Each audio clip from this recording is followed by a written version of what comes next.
थी तो सीबीआई ने एक साथ मायावती के करीब 1 दर्जन ठिकानों पर छापा मारा था। जिलाधिकारी रहते हुए एक गर्ल्स कॉलेज है, उसकी लड़कियों का अपने ड्राइंग रूम में डांस करवाया था। कई ऐसे खुलासे हमने किए। ताज कॉरिडोर एक घोटाला हुआ था, उसमें पत्रकार होते हैं, कहने के लिए तो पत्रकार होते हैं, लेकिन वो सरकार की चाटुकारिता में लगे रहते हैं, डीएम की चाटुकारिता में लगे रहते हैं कि कौन टीआरपी में आगे। क्यों नहीं दिखती है? क्योंकि टीआरपी अब आने लगेगी तो सबकी पोल खुल जाएगी। क्योंकि राजनीति जो है बिना रणनीति के नहीं होती है।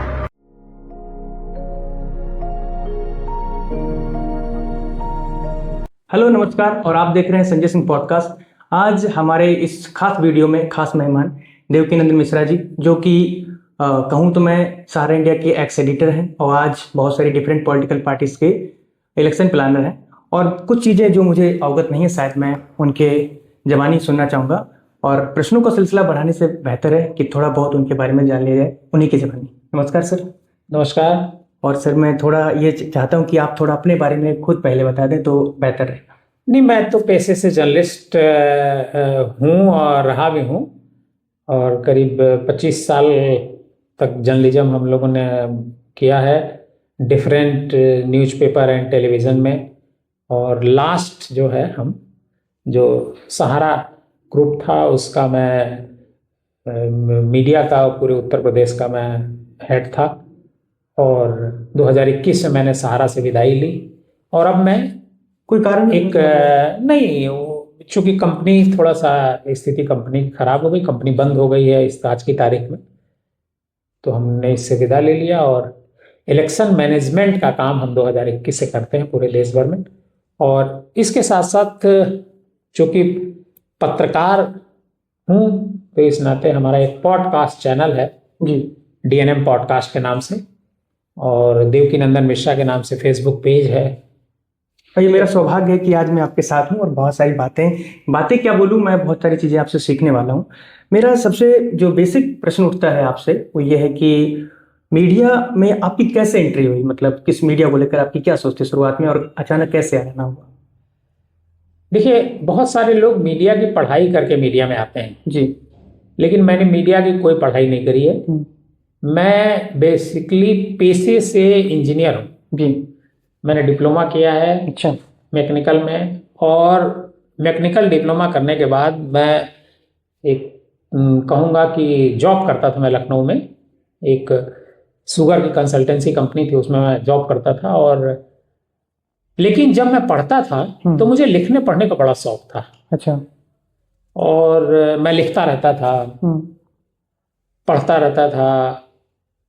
मैं 84 में मैंने इंटरमीडिएट किया, तब मैं जनसत्ता अखबार पढ़ता था जी। और जनसत्ता अखबार उस समय एक दिन बाद आता था हमारे यहाँ, लेकिन मैं उसे मंगाता था और पढ़ता था। तो एक शौक था पढ़ने लिखने का।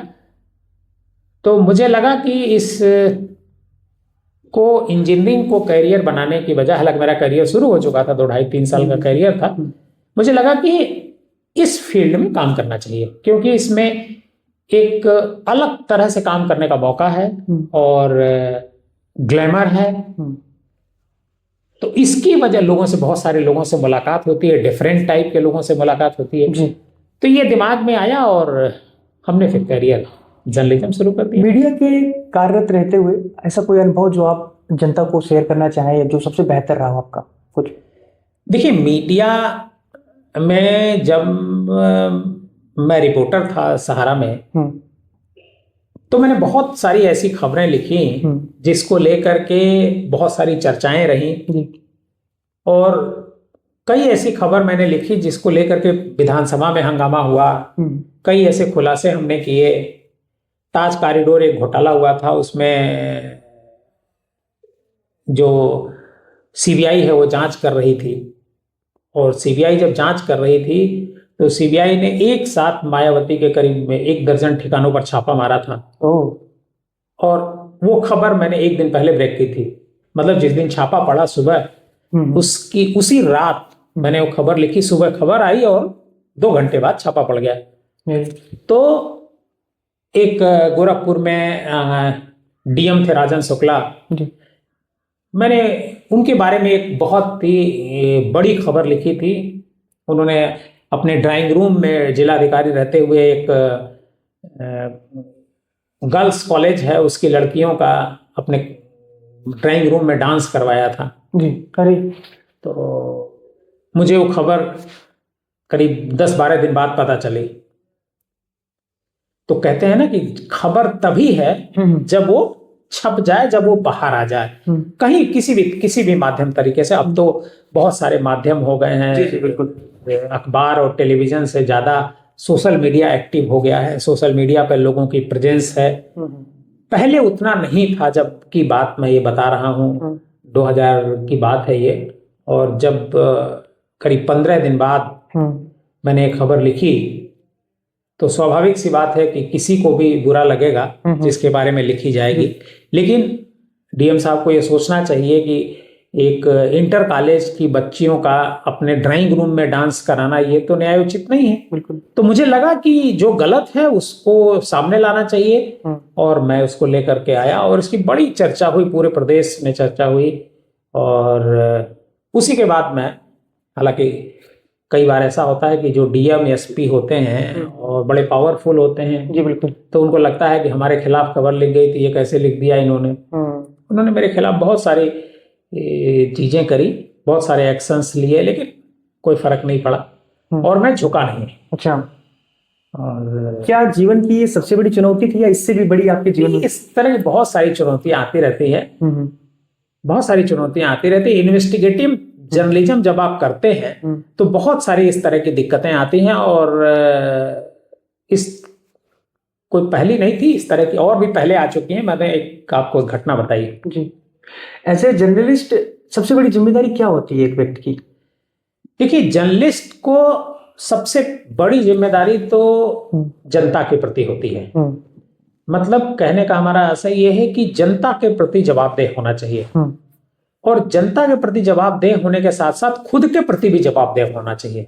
मतलब हम अगर किसी के बारे में कुछ लिखते हैं तो ये सोच करके लिखना चाहिए कि जिसके बारे में हम लिख रहे हैं उसकी जगह पहले हम अपने को खड़ा कर लें और देखें कि कोई गलत बात हम उसके बारे में ना लिखें। गलत बात इन द सेंस ये कि जो झूठी हो। अगर कोई करप्शन है, कोई धांधली कर रहे हैं, वो किसी भी तरह का करप्शन कर रहे हैं, चाहे चारित्रिक करप्शन हो जिससे समाज को नुकसान हो रहा हो, उसके खिलाफ जरूर आवाज उठानी चाहिए। और पत्रकार का यही धर्म है। और पत्रकार हमेशा से सत्ता के खिलाफ लिखता है।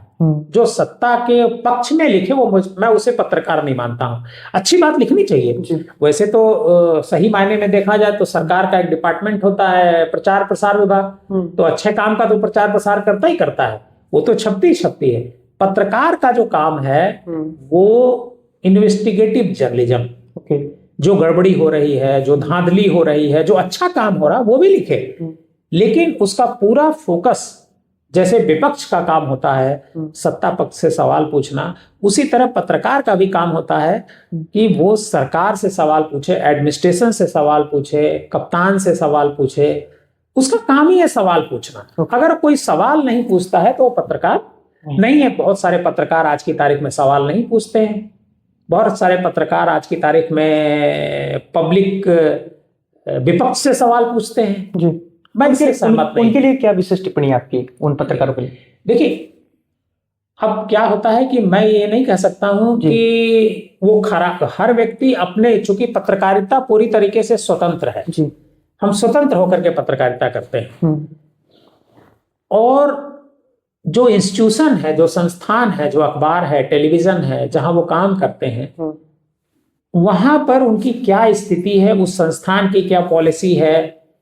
वो संस्थान सरकार उससे बहुत सारे, आज की तारीख में बहुत सारे मीडिया संस्थान बहुत सारे ठेके पट्टे लेते हैं। तो स्वाभाविक सी बात है कि जो ठेका पट्टा लेगा वो सरकार के खिलाफ तो नहीं बोलेगा। तो इस वजह से उनके अंडर जो लोग काम कर, उस संस्थान में जो लोग काम करते हैं पत्रकार होते हैं। कहने के लिए तो पत्रकार होते हैं, लेकिन वो सरकार की चाटुकारिता में लगे रहते हैं, डीएम की चाटुकारिता में लगे रहते हैं, एसपी की चाटुकारिता में लगे रहते हैं।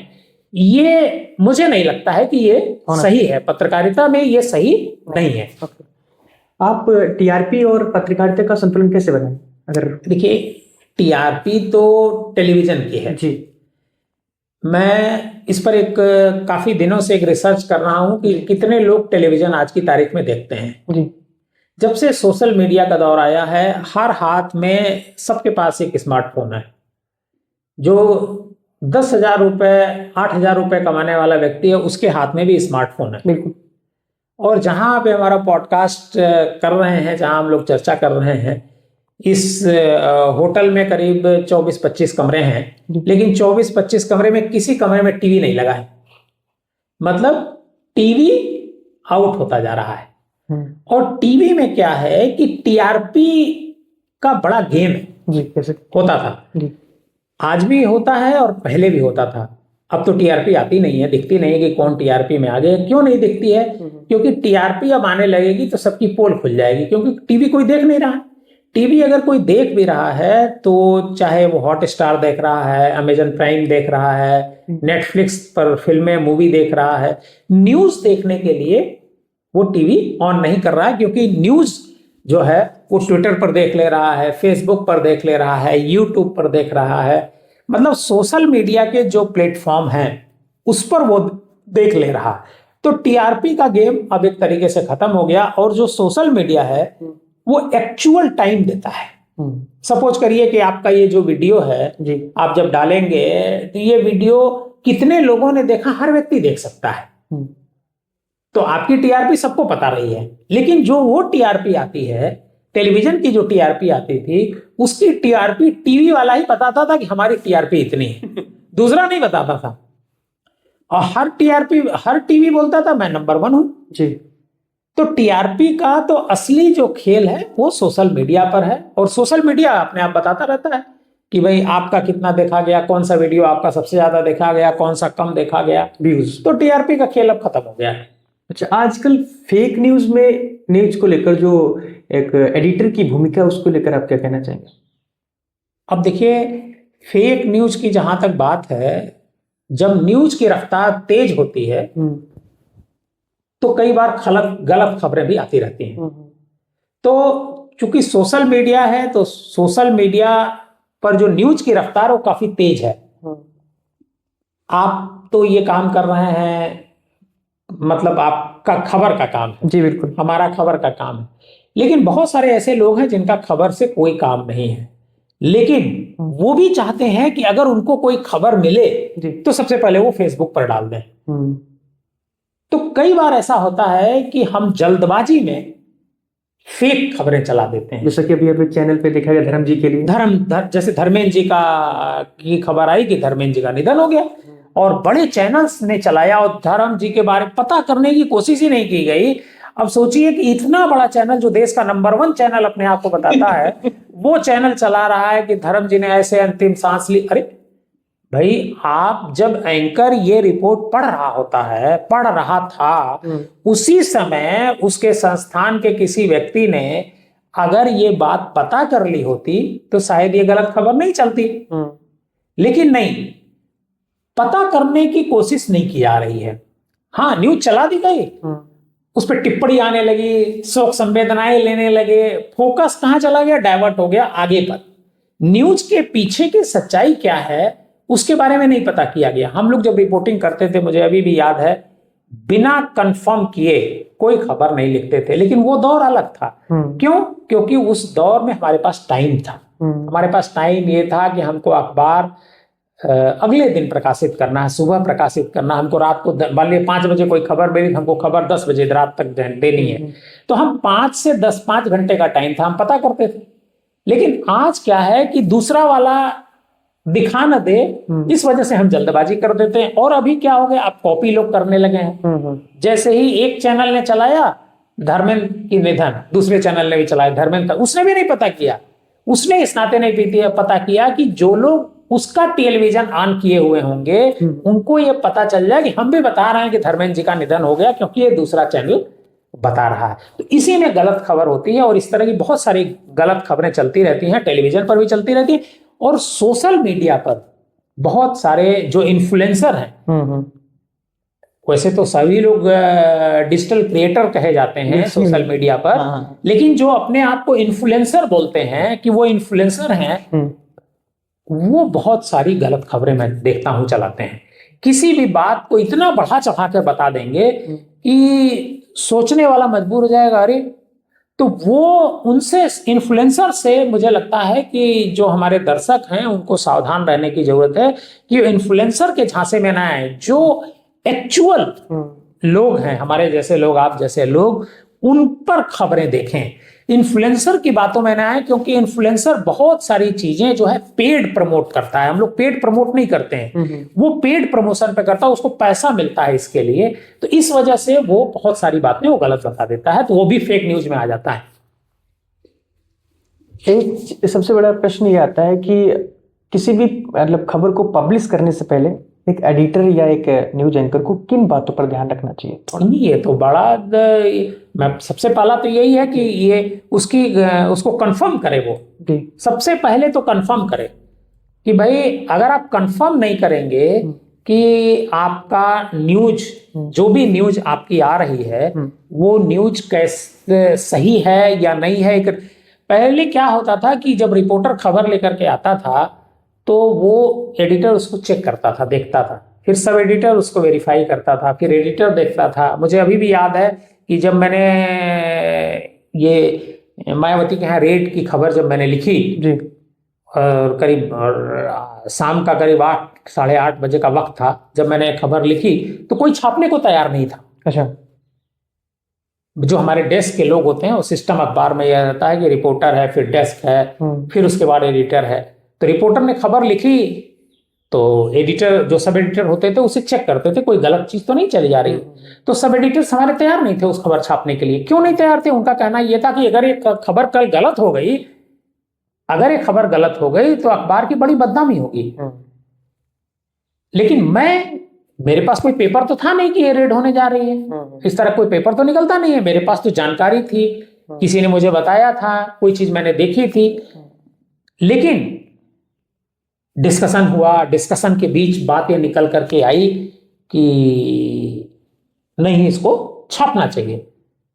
तो यही एडिटर का काम है कि डिस्कशन से बहुत सारी चीजें निकल करके आती हैं। तो सब एडिटर भी सहमत हुए, मैं तो एग्री पार्टी ही था, एडिटर भी सहमत हुए और सब लोगों ने मिलकर के छापा। तो एडिटर की भूमिका ये होती है। मीडिया की स्वतंत्रता से आपकी मतलब क्या विचार है, मीडिया की स्वतंत्रता को लेकर? नहीं, मीडिया तो स्वतंत्र ही है, मीडिया परतंत्र कभी नहीं रहा है। और जब से सोशल मीडिया आया है तब से मीडिया की स्वतंत्रता और ज्यादा बढ़ गई है। लेकिन कभी आज भी बहुत देखा जाता है कि कुछ लोग मतलब टीवी चैनल जो दबाव में चल रहे हैं, ऐसा लगता है। नहीं, वो तो टीवी चैनल, देखिए क्या, मीडिया की स्वतंत्रता को सोशल मीडिया से मत जोड़िए जी। वह जो मीडिया है वो सरकारी पैसे पर चलता है, तो स्वतंत्रता कैसे रहेगी? उसको तनख्वाह देनी है कर्मचारियों की, अपने स्टाफ की तनख्वाह देनी है, पैसा नहीं आएगा तो कैसे देगा? विज्ञापन लगातार कम होता जा रहा है। तो जो सरकारी विज्ञापन है उसके दबाव में वो मीडिया स्वतंत्र नहीं रह गया है। लेकिन सोशल मीडिया तो स्वतंत्र है, इस नाते अब स्वतंत्रता की चिंता करने की जरूरत नहीं है। अब टेलीविजन कोई नहीं देखता है। अब जो लोग देखते हैं टेलीविजन, वो लोग देखते हैं जो रिटायर लोग हैं, घर में बैठे रहते हैं, जो रिटायर हो गया, एक उम्र के बाद बैठे हैं, अपना देख रहे हैं। हम तो कई महीने गुजर जाते हैं, टीवी नहीं देखता हूं। अच्छा, एक एडिटर की रेड लाइन क्या होनी चाहिए, मतलब जहां पर उसे लगना चाहिए कि इससे मैं खतरे से बाहर, मतलब खतरा मेरे पास आ जाएगा? नहीं, गलत खबर नहीं छपनी चाहिए। गलत खबर किस सेंस में आप कहना चाह रहे हैं? गलत खबर की किसी के बारे में, मैंने पहले कहा ना कि हम जब कोई खबर लिखते हैं, रिपोर्टर जब खबर लिखता है, एडिटर खबर पास करता है, तो एक बात का ध्यान रखना चाहिए कि जिसके बारे में आप लिख रहे हो, जिसकी आप निंदा कर रहे हैं, उस पर यह ध्यान रखिए कि ऐसा तो नहीं कि कोई गलत बात इनके बारे में जा रही हो ताकि उनकी सार्वजनिक निंदा हो जाए और उनका बहुत बड़ा नुकसान हो जाए। तो इस बात का हमको ध्यान रखना चाहिए। मैं शुरुआत में जैसे आपसे पता किया कि आजकल आप डिफरेंट पॉलिटिकल पार्टीज के इलेक्शन प्लानर हैं, तो मेरे कुछ प्रश्न जो हैं उनको भी लेकर है कि आज के दिनों में देखा जाए तो रणनीति और राजनीति में आप मतलब आपका क्या पॉइंट है, उस पर क्या कहना चाहेंगे आप? देखिए, राजनीति जो है जी, बिना रणनीति के नहीं होती है। राजनीति, राज और नीति मिलाकर के बना है राजनीति। जी। रणनीति मतलब योजना।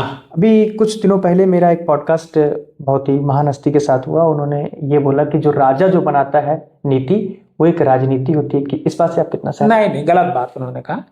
राजा थोड़ा राजनीति बनाता है, ये लोकतंत्र है जी। ये उन्होंने गलत कहा। ये लोकतंत्र है, लोक का तंत्र मतलब लोगों का तंत्र। जी तो लोकतंत्र में तो राजा कौन बनाता है? राजा बनाने का काम जनता के पास है जी। और जनता तय करती है कि राजनीति किस तरफ जाएगी। राजनेता नहीं तय करता है। राजनेता तो अपनी एक योजना राजनीति की लेकर के सामने आता है जी। लेकिन जनता तय करती है कि राजनीति किधर जाएगी, इधर जाएगी कि उधर जाएगी। लोग कहते नहीं कि राजनीति आज की तारीख में किधर चल रही है, जी मतलब किस पार्टी की तरफ चल रही है, तो ये पब्लिक तय करती है। आजकल ये देखा जाता है कि इलेक्शन में जब भी कोई उम्मीदवार उतरता है तो लोग उसका चेहरा देखकर वोट देते हैं या उसके कार्यों को वोट देकर।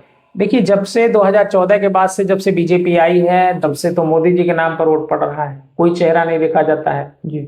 तो इसी नाते जो एमपी एमएलए हैं उनकी कदर कम हो गई। पहले क्या होता था, एमपी एमएलए की कदर हुआ करती थी जी।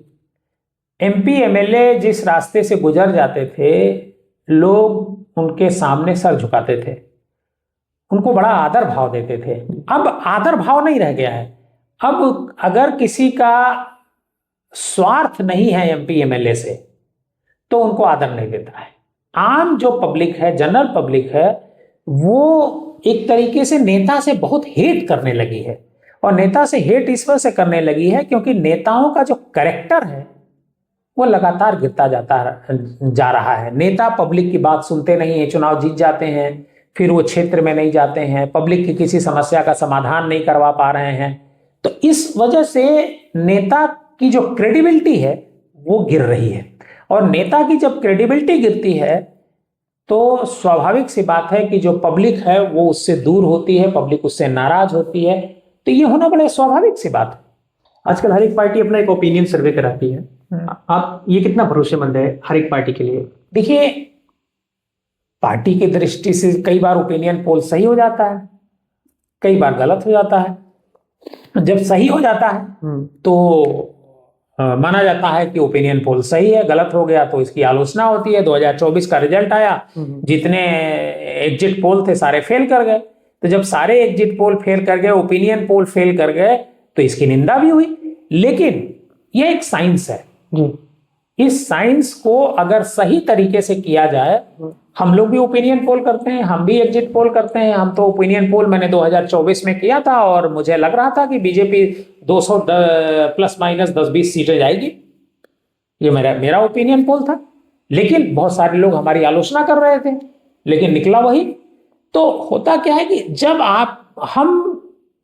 जो हमारा सैंपल साइज है, एक विधानसभा में करीब 3.5 लाख के आसपास वोट होता है, कहीं 2.5 लाख वोट है, कहीं 3.5 लाख, मतलब इस तरह से वोट है। और अगर इतना वोट है तो इतने लोगों का मत है, इतने लोगों का मत है, तो इतने लोगों से तो हम ओपिनियन पोल ले नहीं सकते हैं।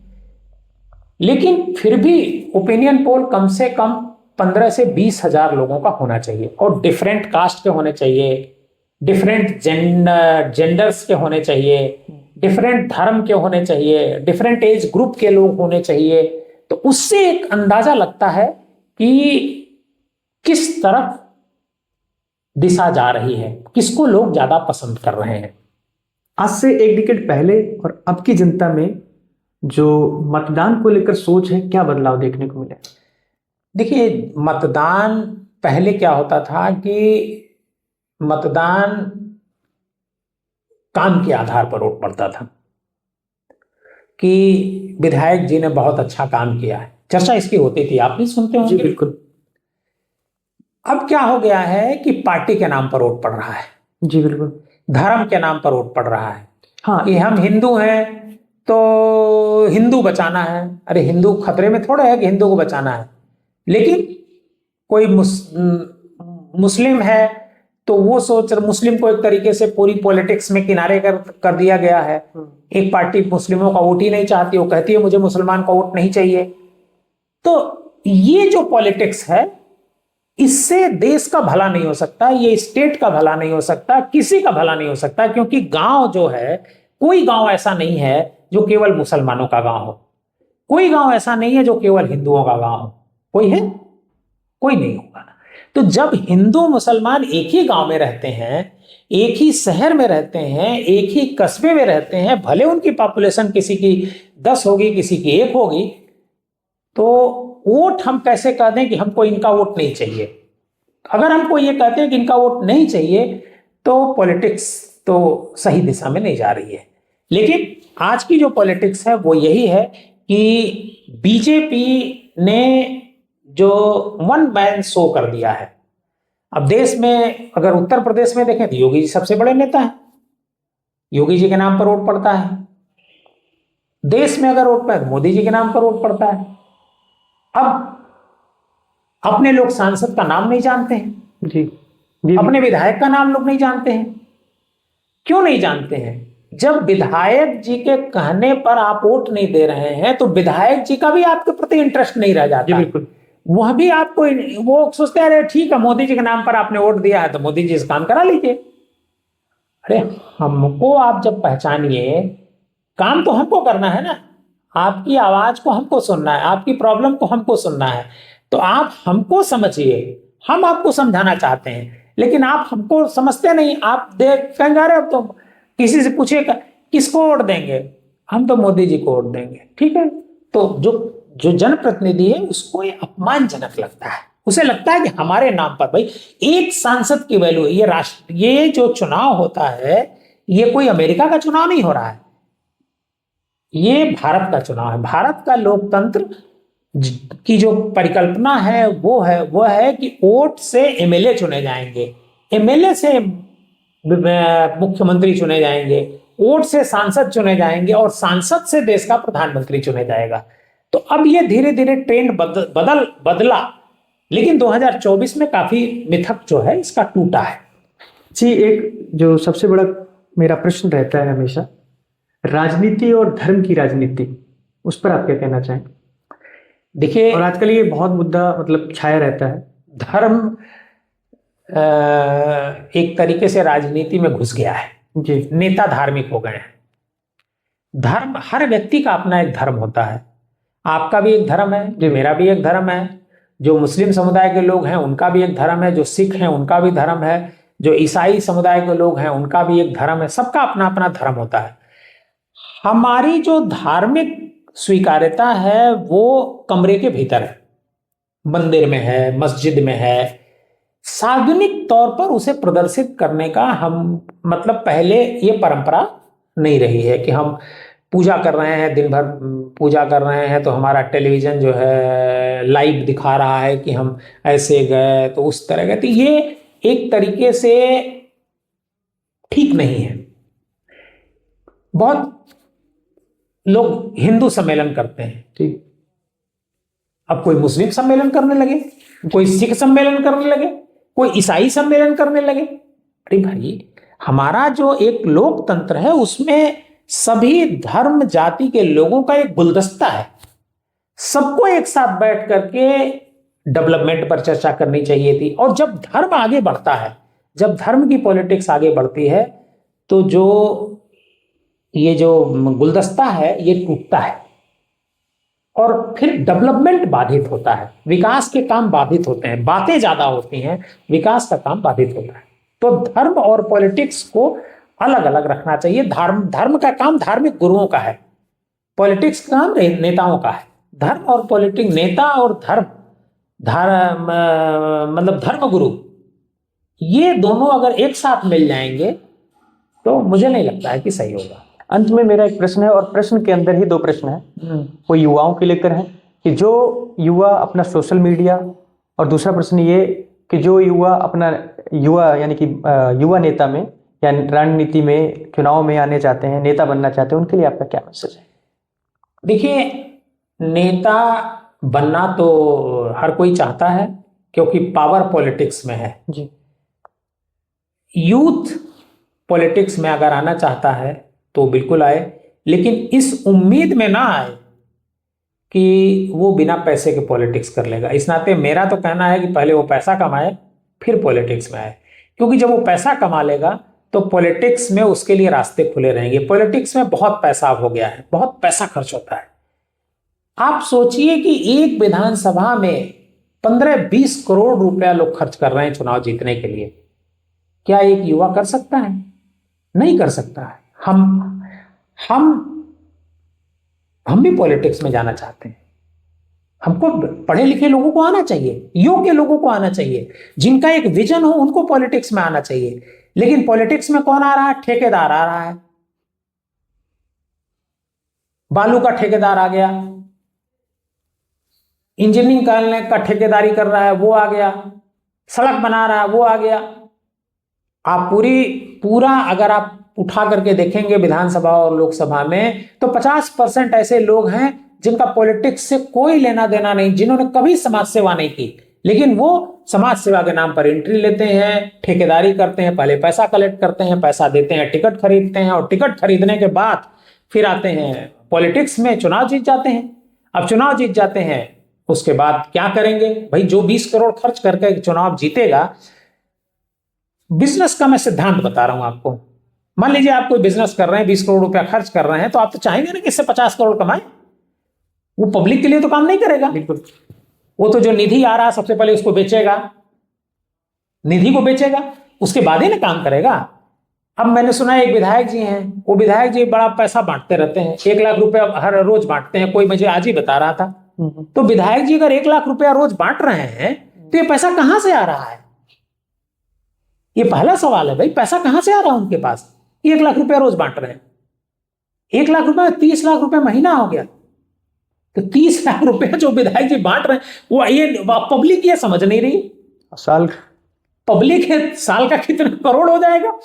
तो 9-10 करोड़ रुपया हर साल वो बांट रहे हैं। तो 9-10 करोड़ रुपया अगर एक विधायक बांट रहा है, तो कितनी हास्यास्पद बात है। 10 करोड़ रुपया जो विधायक जी बांट रहे हैं, वो पैसा कहां से आएगा? वो पब्लिक से ही तो लूट करके लेंगे।